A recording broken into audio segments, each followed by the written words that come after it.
Bom, você mencionou, né, como uma das tendências futuras, o XDR, né? E aí eu gostaria já de fazer uma conexão aqui e chamar o Guilherme, né? Queria saber do Guilherme. Quais são as tendências futuras do XDR que podem aprimorar a capacidade de observar e compreender um sistema e aplicação web com um viés de segurança, e como a GoCash pretende auxiliar seus clientes nesse tema? Você pode explicar um pouquinho para a gente? Perfeito, Tabata. Bom, até para contextualizar um pouco, a GoCash, para quem não conhece, a gente é uma plataforma de CDN Web Security brasileira, hoje com cerca de 400 clientes nos mais variados segmentos, principalmente e-commerce, mercado financeiro, empresa SaaS, tem uma amplitude grande aí dentro, e governo. Então, hoje, dentro desses 400 clientes, eles rodam 150 mil aplicações dentro da GoCash, então, que é, de fato, o nosso grande ativo, né? Essa variedade de aplicações que pertencem a clientes desses diferentes segmentos, que permite justamente que a gente tenha uma visão muito grande sobre as ameaças, né? E como elas acontecem, como elas surgem. Então, só para dar algum contexto aqui também, hoje a gente, nessas 150 mil aplicações, a gente tem um tráfego de mais ou menos 10 bilhões de requisições por dia dentro da nossa plataforma, e é justamente com esses dados muito valiosos que a gente consegue fazer essa detecção e estar ao máximo um passo à frente ali dos atacantes. Então, acho que o primeiro ponto que eu destacaria, assim, como tendência de fato, apesar de estar muito vivo o tema, é o uso de inteligência artificial e machine learning para permitir essa identificação mais rápida de ameaças, né, em especial. Então, isso é uma tendência e a gente já faz esse uso há mais ou menos um ano aqui dentro da GoCash, e permite que dentro dessa vasto volume de dados que a gente tem, a gente consiga mapear de uma forma bem rápida essas ameaças e trazer isso também para os nossos clientes, né? Afinal, trazer essa visibilidade desses ataques de uma forma mais contextual, que é o que a gente consegue fazer, ajuda até no sentido do cliente ter uma visão mais clara do que acontece, né, e de como estão tentando explorar eventuais vulnerabilidades e como os ataques acontecem destinado a esse cliente em específico.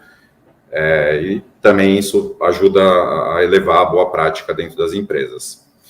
Segundo ponto que eu destaco são justamente como tendência, né, estar cada vez mais integrado nos elementos da nuvem do cliente, né, justamente dentro do contexto de XDR.